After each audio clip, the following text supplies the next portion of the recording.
Notre histoire prend place au Maroc, à proximité de la petite ville de Imlil. Maren Uland est une jeune femme norvégienne née en 1990 à Bryne, en Norvège. La jeune femme est très proche de sa famille. On sait malheureusement peu de choses sur elle, mais je reviendrai un peu plus tard creuser sur cette personne. Louisa Jefferson est quant à elle née en 1994 à Ikast, une petite ville au centre du Danemark. La jeune femme y passe une bonne partie de sa vie. Elle est danoise et elle aime énormément le voyage. Elle a déjà eu l'occasion de voyager dans de nombreuses destinations, comme l'Argentine, le Pérou ou bien même la Norvège. Louisa rêve de participer depuis longtemps à l'expédition polaire Gjallraven. Elle va faire 2 demandes en 2017 et 2018. Sur le plan scolaire, la jeune fille a fréquenté l'école Vestre avant d'aller au Ikast Brand Gymnasium en 2013. Les deux jeunes filles se rencontrent alors qu'elles font leur étude à l'université Soros-Norge, l'université de Norvège du Sud-Est. Elles sont dans un cursus orienté vers la nature et les loisirs en plein air. Naturellement, ces deux étudiantes se retrouvent autour de cette même passion commune. Elles ont toutes les deux l'intention de devenir guides touristiques. Alors que la période des fêtes de fin d'année approche, les deux jeunes femmes décident d'organiser un voyage. Maren déteste Noël, une occasion qui est contraire à ses valeurs. Habituellement, elle aime passer du temps en famille, mais le stress, la surconsommation et le côté assez peu écologique de l'événement la dérangent profondément. Cette année, elle souhaite partir à l'aventure en laissant tout ça derrière elle. Maren en fait part à son amie Louisa, qui est heureuse de faire partie de ce projet. Le 9 décembre, Maren et Louisa débarquent au Maroc. Elles souhaitent faire du trekking. Et quoi de mieux que de se rendre dans un pays aussi magnifique. Elles avaient soif d'aventure et d'expérience. L'arrivée se fait à Marrakech, mais les deux étudiantes prennent rapidement la route vers Imlil. Elles souhaitent se rendre au mont Toubkal, qui est le plus haut sommet d'Afrique du Nord dans les montagnes de l'Atlas. L'endroit est idéal pour le trekking, car il n'est pas très difficile d'un point de vue technique, bien que le dénivelé puisse être important. Le village accueille de nombreux touristes tout au long de l'année.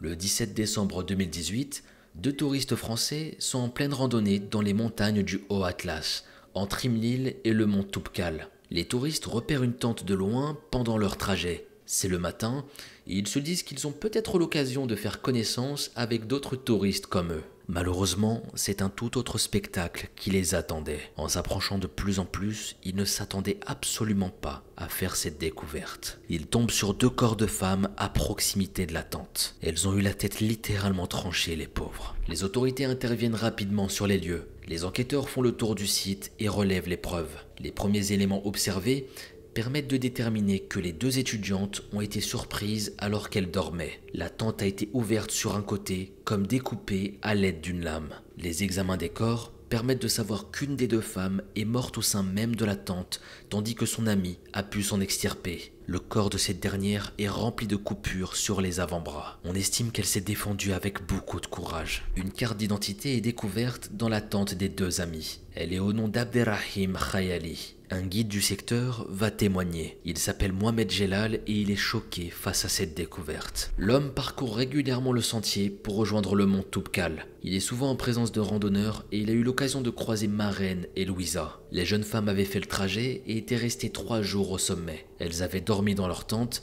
alors qu'il y avait un refuge pour accueillir les randonneurs. Le guide et les 2 étudiantes ont eu l'occasion d'échanger un peu. Mohamed a compris bien vite que Maren et Louisa s'étaient équipées en conséquence de leur ascension. Les 2 amies se sont inscrites au bureau des guides, mais elles préféraient rester seules. Elles se sentaient capables de faire la route toutes seules. Elles ne sentaient pas le danger arriver. À aucun moment elles se sont dites qu'un danger pouvait survenir. Elles étaient confiantes et assez expérimentées. La vallée est jalonnée de plusieurs vieilles maisons, qui servent aux randonneurs comme point d'attache pour se reposer. Les touristes sont invités à se regrouper la nuit afin de renforcer la sécurité. Si les étudiantes pensaient avoir trouvé un coin calme et tranquille pour poser leur tente, leurs assaillants les ont facilement repérés. Abderrahim Khayali, 33 ans, est interpellé dans les jours qui suivent les décès de Maren et Louisa. Il est interrogé concernant la présence de sa pièce d'identité sur la scène d'un double meurtre. 3 autres hommes sont arrêtés par la suite par la police, alors qu'ils s'apprêtaient tous à prendre le bus tôt le matin dans une ville voisine de Marrakech. Abdessamad Ejoud, un marchand ambulant de 25 ans, Youmes Waziad, un menuisier de 27 ans, et Rachid Afati, 33 ans. Abdessamad avoue avoir mis en place ce terrible meurtre. Les 3 individus avaient des couteaux sur eux lors de leur arrestation. Les 4 individus sont tous originaires de Marrakech. La ville se trouve à environ 1h30 de route d'Imlil. Ils sont issus d'un milieu modeste avec un accès limité à l'instruction. Certains exerçaient des métiers précaires pour vivre dans des quartiers pauvres de la ville. Le groupe a quitté Marrakech le 14 décembre en donnant de faux motifs à leurs proches. L'un d'eux a notamment renseigné à ses parents vouloir chercher du travail dans une ville située sur le littoral, à un peu plus de 3 heures de route. Un lien est rapidement établi avec une vidéo partagée sur les réseaux sociaux quelque temps avant la découverte des 2 corps. Des images de la décapitation avec 4 hommes qui étaient masqués. Après leur acte terrible, ils vont prêter allégeance à un certain groupe. Je pense que vous l'avez compris, il y a des mots que je ne peux pas dire dans cette vidéo. Ils ont fait preuve d'actes terreaux, vous avez compris, histoire de ne pas me faire censurer par YouTube. L'un d'entre eux va dire les choses suivantes. Continuez de combattre les ennemis de Dieu où que vous soyez, vous n'avez aucune excuse et sachez que nous sommes vos partisans. Vous avez des alliés parmi nous. Comme on peut le voir, on fait face à des gens complètement fous qui mélangent tout et n'importe quoi. Tuer au nom de quoi en fait? C'est juste des personnes qui salissent une religion plus que tout. Ici, on faisait face à des monstres, des tueurs, ni plus ni moins. Les enquêteurs supposent que les 4 hommes masqués qu'on voit dans la vidéo sont ceux qu'ils ont interceptés. Ils confirment rapidement que c'est Abdessamad qui a diffusé la vidéo. Quant aux 3 autres hommes, ils vont avouer leur rôle dans ce massacre. Younes Ouaziad reconnaît avoir décapité l'une des 2 jeunes femmes, tandis que Rachid filmait la scène avec son téléphone. Comme je l'ai dit, les pauvres mesquinas, elles ont fait face à des véritables monstres. J'ai juste une chose à dire, qu'elles puissent reposer en paix. Plusieurs veillées seront organisées au sein des ambassades de Norvège, du Danemark de Rabat, pour les étudiantes de 24 et 28 ans. D'autres événements de ce type ont lieu à Marrakech et dans le village où les victimes ont été retrouvées à Imlil. Les corps de Maren et Louisa sont envoyés le 21 décembre à Copenhague. Les funérailles de Louisa auront lieu à Ikast, soit un mois plus tard au Danemark. Il s'agit de la ville d'origine de l'étudiante qui est partie bien trop tôt. Le premier ministre du pays, Lok Rasmussen, fait partie des personnes présentes. La cérémonie de son amie Maren a lieu le 21 janvier à Djaren en Norvège. Le ministre de la Santé Ben Hodge et l'ambassadeur du Maroc, Lamia Radi, assistent à la cérémonie. Les décès n'ont laissé personne indifférent. Le 18 juillet 2019, le verdict tombe concernant les nombreux suspects de l'affaire. Les principaux protagonistes, Abdessamad, Rachid et Youmes, sont condamnés à mort. Abderrahim, au départ condamné à une peine à perpétuité, se retrouve condamné en appel à la peine capitale. Même s'il n'a pas participé à l'assassinat des 2 touristes, il a contribué à l'élaboration d'un groupe visant à agir contre l'État et donc participé à l'enlèvement des 2 touristes. Il y a au total 18 hommes qui ont été soupçonnés d'avoir pris part d'une quelconque manière au meurtre de Maren et Louisa. Ils sont également suspectés de faire partie d'un groupe contre la société. Les individus ont tous écopé d'une peine de prison allant de 5 ans à 20 ans pour constitution de bande en vue de commettre des actes répréhensibles. Dans ce groupe, il y a un homme hispano-suisse nommé Kevin Zoller. L'homme de 25 ans est converti et il est soupçonné d'avoir montré à ses homologues comment utiliser une messagerie cryptée. Il les aurait également entraînés au tir. Kevin Zoller avoue être innocent et ne pas être un révolutionnaire. L'accusation souhaitait une condamnation de 20 ans à son encontre. J'aimerais d'ailleurs revenir sur les mots de celui qui est présenté comme le chef du groupe, Abdessamad Ejoud, face au juge de la cour d'appel de Salé. « Si vous nous condamnez, tuez-nous.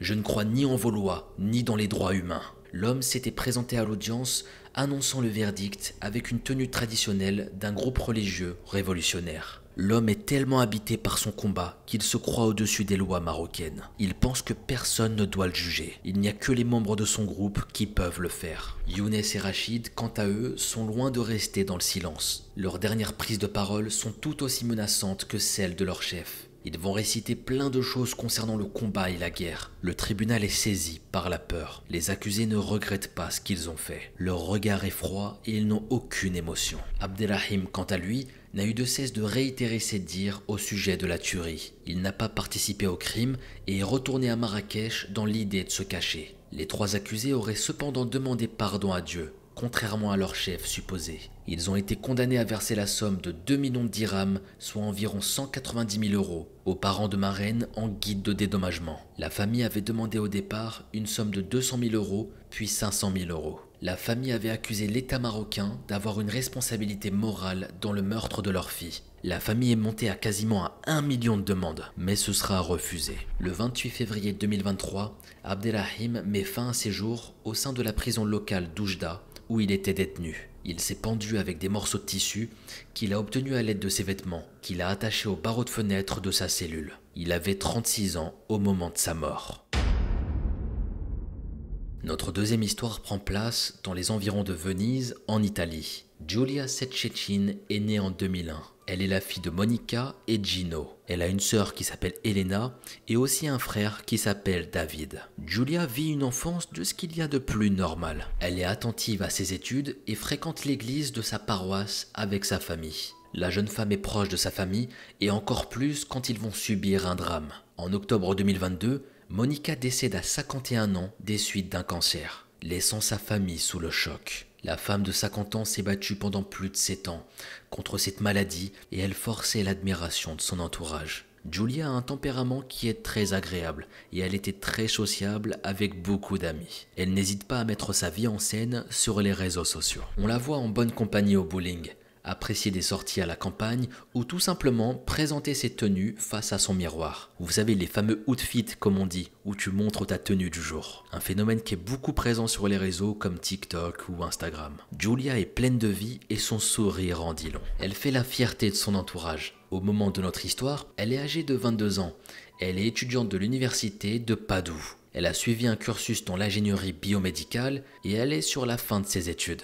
Giulia travaille dur pour aller au bout de son parcours scolaire. La jeune femme doit faire sa soutenance de thèse d'ici la fin novembre 2023. D'ici peu, elle sera diplômée. Mais quelque chose va se produire. La jeune femme disparaît vers la mi-novembre 2023. Elle ne donne aucune nouvelle à ses proches. Ils étaient inquiets et reportent sa disparition à la police. L'affaire est prise au sérieux par les autorités. Celles-ci interrogent l'entourage de la jeune femme et prennent les premiers renseignements. Si Giulia a une vie équilibrée, il y a un point qui dénote avec le reste, son ex-copain. Cet homme, Filippo Turetta de son nom, ne l'a laissé plus tranquille depuis un certain temps. L'étudiante de 22 ans parle de la situation complexe avec ses proches. Les fonctionnaires de police se mettent sur la piste du jeune homme qui devient une personne d'intérêt. Filippo semble avoir disparu également, en même temps que Giulia. Les premières hypothèses émergent. Ils sont peut-être partis tous les deux, et la femme sous la contrainte. Il y avait peut-être une chance de la retrouver saine et sauve. Le 18 novembre, des agents de police allemands circulent sur une autoroute à proximité de Leipzig, dans l'est de l'Allemagne. Un véhicule se trouve à l'arrêt. Sur la bande d'arrêt d'urgence, les phares éteints. Un individu est au volant et ne bouge pas, comme s'il se demandait quoi faire. Les policiers s'approchent et tombent sur le conducteur qui est toujours au volant. Ici, plusieurs détails vont les alerter. Les vêtements du conducteur comportent des taches brunâtres. Les sièges de la voiture ne sont pas épargnés non plus. Les agents de police procèdent directement à l'interpellation du jeune homme suspect. Pendant l'acte, l'homme indique avoir commis un meurtre, celui de sa petite amie. Le sac du conducteur est fouillé et il révèle la présence d'un couteau. L'identité du suspect est confirmée. Il s'agissait bien de Filippo Turetta. L'homme est placé en détention provisoire suite à une demande du tribunal de Naumbourg. Son identité est tenue secrète, le temps qu'il soit renvoyé en Italie afin de répondre de ses actes auprès de la justice. Le corps de l'étudiante disparue est retrouvé le même jour, soit une semaine après le signalement de son absence auprès des autorités.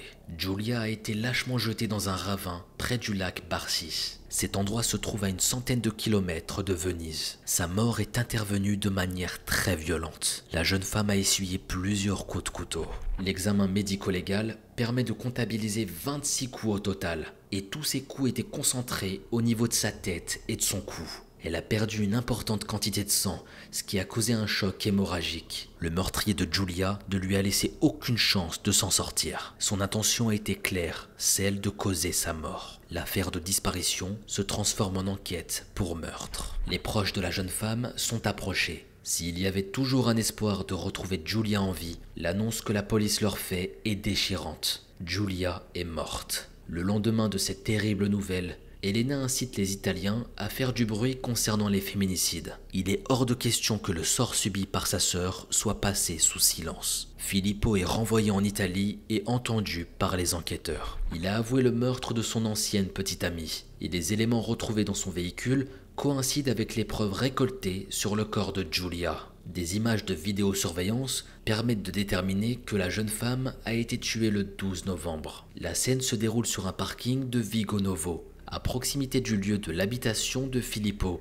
où l'ancien couple se trouve. Tout ça va durer 22 minutes précisément. On peut y voir Giulia qui s'enfuit, mais Filippo est sur ses traces. Il va utiliser du ruban adhésif pour la faire taire avant de la forcer à entrer dans sa voiture. Le meurtre aura lieu un peu plus tard ce même jour, dans une zone industrielle. Ici, je vais vous parler de ce fameux Filippo, avant qu'il soit en couple avec Giulia. Qui il est? Filippo Turetta est originaire de la région de Padoue. Comme Giulia, il a suivi un cursus dans le biomédical et il est également âgé de 22 ans. Alors qu'elle entreprend ses études d'ingénierie à l'université de Padoue, elle fait la connaissance de Filippo Turetta. Les deux étudiants ont 20 ans et sont dans le même cursus. S'ils se retrouvent pendant quelque temps sur le plan amoureux, il faut quand même relever que le jeune homme a moins d'assurance que sa petite amie. Giulia est pétillante, sociable et elle aime les sorties. Filippo, quant à lui, est un peu plus renfermé sur lui-même. On imagine que la jeune femme a tenté de l'intégrer dans ses loisirs, qu'elle voulait partager des choses avec lui, mais c'était sans succès.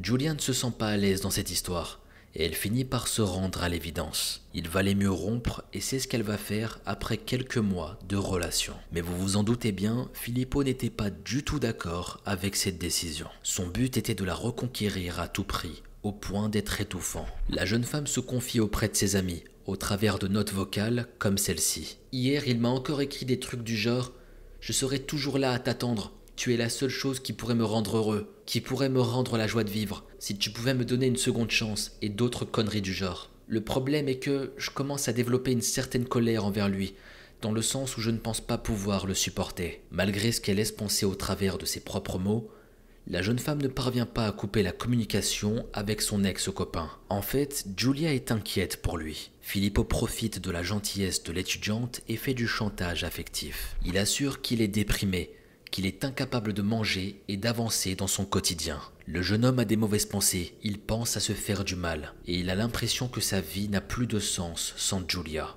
Giulia culpabilise, et rien que l'idée qu'il puisse mettre fin à ses jours la terrorise. Le piège déjà bien mis en place se renferme sur elle. Filippo a enlevé la jeune femme le 11 novembre suite à une dispute. La jeune femme est décédée dans les heures qui ont suivi, soit le 12 novembre, peu de temps après avoir tenté de s'enfuir. L'homme s'enfuit et les autorités, qui sont rapidement averties de la disparition de la jeune femme, se mettent sur ses traces. Le féminicide bouleverse le pays. Une jeune femme tuée dans un acte de violence inouï par son ex-conjoint. Cela est inadmissible pour l'opinion publique. Giulia devient la 105e femme tuée et recensée en Italie. Son visage et son sourire sont affichés partout. Meskina, elle devient le symbole des violences. Des déclarations sont faites dans les médias, de la part de la sphère politique, condamnant cet acte abominable. La présidente du Conseil, Giorgia Meloni, va dire sur Twitter la chose suivante. « Chaque femme tuée parce qu'elle est coupable d'être libre est une aberration. Cela ne peut pas être toléré. Et tout ça me pousse à poursuivre le chemin entrepris pour mettre fin à cette barbarie. »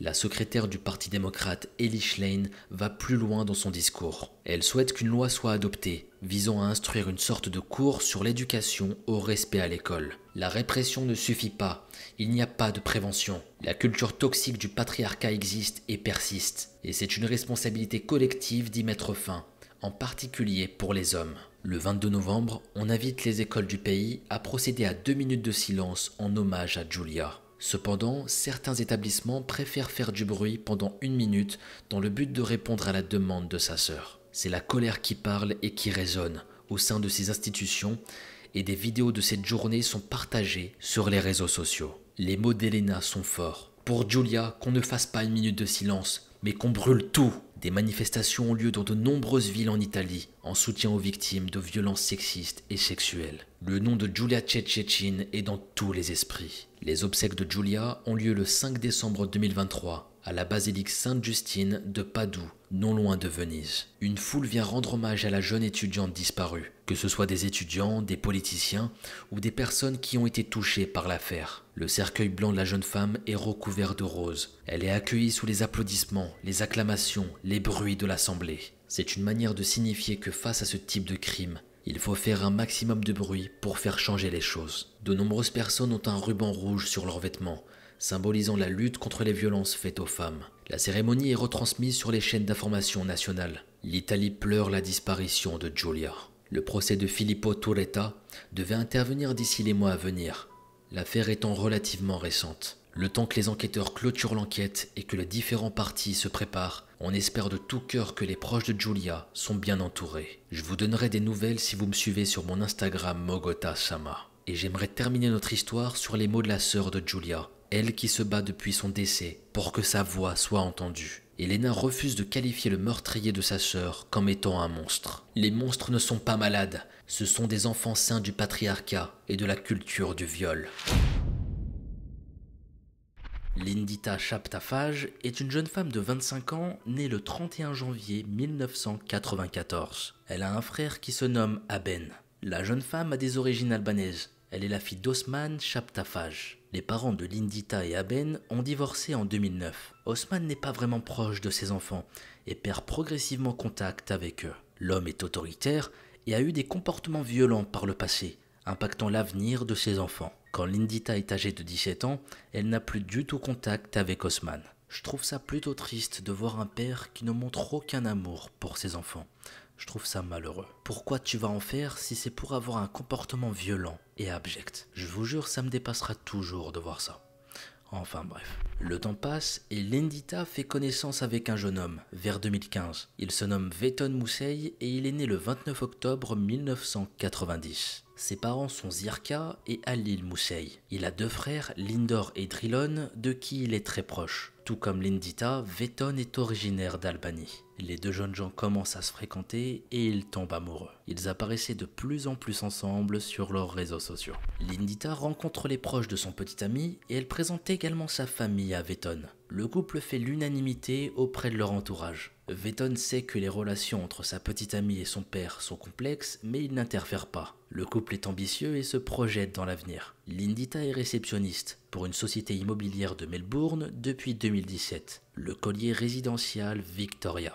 Veton, quant à lui, travaillait dans une banque. Et à deux, ils avaient beaucoup de projets, avoir une maison et des enfants. Mais pour ce faire, il y avait une étape qu'ils voulaient tous les deux franchir. Avant de faire quoi que ce soit et d'envisager tous ces projets, il y avait le mariage. Donc pour ce faire, ils vont commencer les préparations. Lindita et Veton s'unissent en présence de leur famille et amis le 29 décembre 2018, à l'approche de la nouvelle année. Cependant, la jeune femme n'a pas convié son père aux festivités. L'homme ne fait plus partie de sa vie depuis plusieurs années et elle ne se voyait pas partager son bonheur avec lui. Osman fait malheureusement partie d'un passé, alors que Veton et le reste de ses proches représentent son avenir. Le couple Mousseï, tout juste marié, emménage ensemble à Yarraville, dans la banlieue de Melbourne. Il me semble avoir lu qu'ici, ils ont emménagé chez la famille de Veton, en attendant de faire construire leur maison. La vie continue et Lindita et Veton se voient déjà dans leur maison, accompagnés de leurs enfants. Osman Chaptafaj apprend au bout de quelques mois que sa fille s'est mariée. Il a appris soit de la bouche d'un proche, soit en consultant les réseaux sociaux de Lindita. Cette dernière a en effet partagé de nombreuses photos de la célébration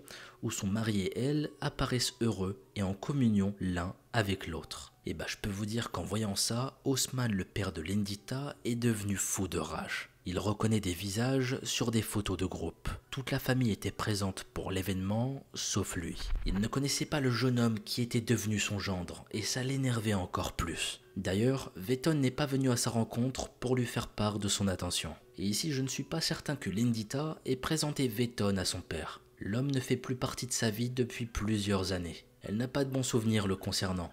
Elle avançait sans lui depuis son adolescence. Lindita a sûrement décidé de le supprimer de sa vie. C'était une décision qu'elle a prise et qui lui permettrait d'être heureuse. Mais comme vous l'imaginez, le père, lui, n'en reste pas là. La rage d'Osman s'empire au fur et à mesure que les jours passent. Il devait absolument faire quelque chose pour rétablir l'équilibre. Il commence par avoir un plan dans sa tête, plan que personne n'est capable de prévoir. Pour cela, il doit se munir d'une arme à feu.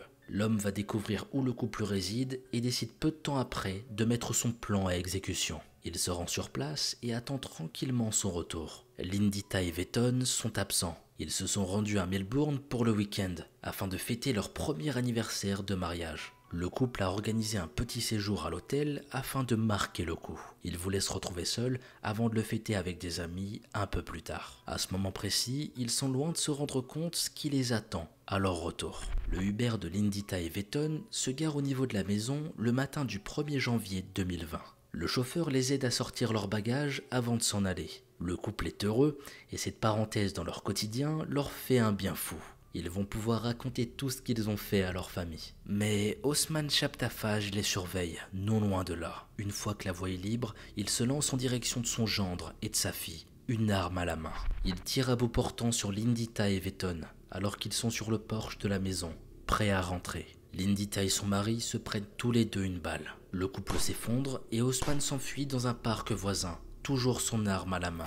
La famille Musei, qui se trouve à l'intérieur de la maison, se précipite à l'extérieur. Elle a entendu les coups de feu et découvre avec effroi Lindita et Vetton baignant dans leur sang. Une personne parvient à distinguer le père de la jeune femme qui est très proche. Il porte une arme à feu au niveau de son visage. Osman Chaptafaj projette de mettre fin à ses jours à 2 reprises. Entre-temps, les secours ont été prévenus et ils sont en chemin. Le couple est pris en charge rapidement. Lindita est morte sur le coup, mais son époux est toujours en vie. Il est conduit à l'hôpital de toute urgence. Osman Chaptafaj est également en vie malgré les 2 tirs qu'il s'est infligés. Il est conduit à l'hôpital où on constate un traumatisme crânien. L'homme est soigné et survit à ses blessures, bien qu'il ait dû se faire retirer un œil. La famille Musei est au chevet de Vetton et prie pour qu'il s'en sorte. Malheureusement, les blessures du jeune homme sont trop graves. Il ne pourra pas survivre. Ici, la famille doit faire un terrible choix. Le respirateur de Vetton Musei est éteint le lendemain, le 2 janvier 2020.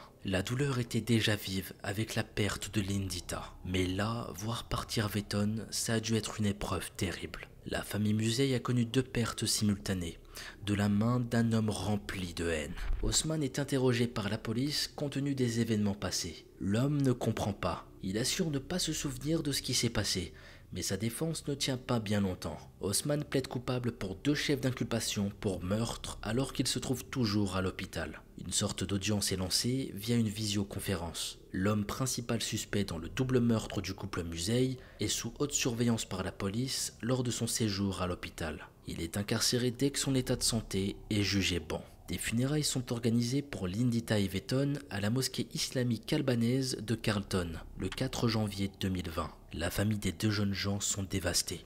Et tu m'étonnes, perdre 2 êtres chers, ça doit être terrible. Ils avaient tout pour être heureux, des projets, ils vont se marier, et là du jour au lendemain, t'apprends qu'ils ont perdu la vie. C'est juste inimaginable en fait, et personne ne devrait subir ça. Enfin bref, comme je le disais, le couple avait la vie devant lui et s'apprêtait à quitter le nid familial de Vetton pour sa propre maison. La police, malgré une enquête approfondie, ne parvient pas à savoir de quelle manière Osman s'est muni de son arme à feu. Elle ne sait pas non plus comment il a pu localiser le couple et comment il a eu connaissance de son absence. L'homme n'a pas hésité à exécuter sa fille, ainsi que son gendre, et tout ça sous prétexte qu'on ne lui a pas demandé son accord pour le mariage. Un homme qui n'était plus en lien avec sa fille depuis plus de 8 ans. Lindita ne le voyait plus et ne lui adressait plus la parole. Déjà, comment tu peux croire que tu as encore un droit sur ton enfant quand t'es absent plus de 8 ans, sérieux? Il l'a abandonné, bordel, et il ose avoir ce comportement. C'est juste absurde. Une audience est ouverte en février 2022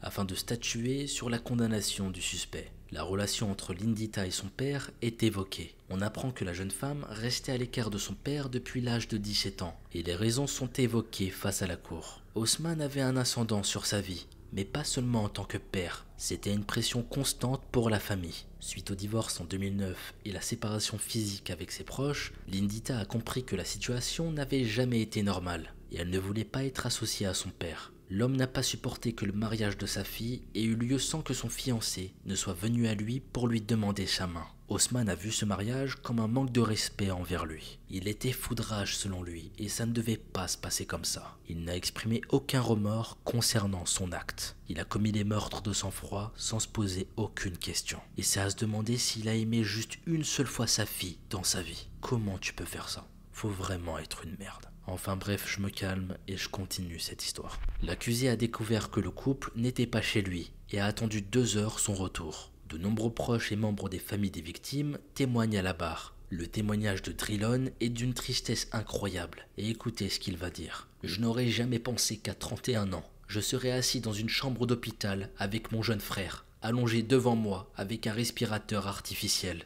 Je n'aurais jamais pensé dire aux infirmières d'éteindre la machine pour pouvoir enfin le laisser passer. Je n'ai pas perdu 2 membres de ma famille ce jour-là. J'ai perdu toute ma famille. Le 22 février 2022, la condamnation tombe. Osman, âgé de 57 ans, est condamné à une peine de 35 ans pour le meurtre de sa fille et de son mari. Drillon Moussey, le frère de Vetton, s'exprime dans la presse suite au verdict. Pour lui, la peine est juste, bien qu'aucun jugement ne sera suffisant. Le meurtre est toujours là, tandis que son frère et sa femme sont décédés. Nous allons laisser tout ça derrière nous et essayer de nous souvenir de Vetton et Lindita pour ce qu'ils étaient et non pas pour ce qui leur est arrivé. L'avocat de l'accusé lance une procédure en appel. L'audience s'ouvre à la cour d'appel de Victoria le 18 avril 2023. L'avocat d'Osman Chaptafaj estime que son client mérite une remise de peine en raison de son âge, et aussi avec l'absence d'antécédents judiciaires avant le crime, ainsi que pour le fait d'avoir plaidé coupable rapidement. Osman a permis de cette manière d'éviter un procès coûteux pour le pays. La procureure n'est pas de cet avis. L'accusé avait la possibilité de faire machine arrière,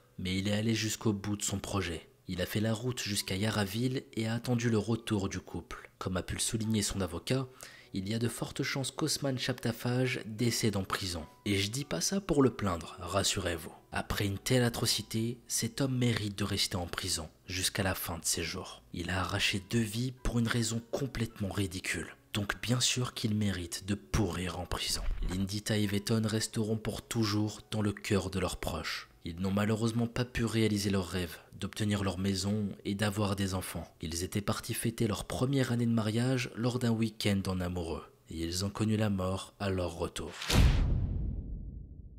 Je vous remercie de m'avoir écouté pour ces 2 affaires particulièrement tristes. Merci à vous d'être toujours autant fidèles et toujours aussi nombreux. Ça me fait trop plaisir. En tout cas, je suis toujours aussi content d'avoir mon petit rendez-vous avec vous tous les vendredis à 17 h. Je vous avoue qu'à chaque fois, vous me manquez, bande de fourbes. Une semaine, c'est long quand même, hein. Ouais, donc c'est pour ça qu'il faut venir sur mon Instagram, Mogotasama, que je vous mets juste en bas. Au moins là-bas, on peut parler et on peut passer le temps. Enfin bref, je sais pas vous, mais moi là, j'ai envie d'un bon tiramisu. Ouais, un bon tiramisu. Je sais pas ce que j'ai avec les tiramisu en ce moment, mais j'ai l'impression d'être addict. Ouais, un vrai tox. Donc si vous me voyez un jour, offrez-moi un tiramisu. Vous aurez un mogo heureux. Bref, j'arrête mes conneries et il est temps pour moi de partir. Prenez bien soin de vous et vos proches et on se dit à très vite pour une nouvelle vidéo. C'était Mogota.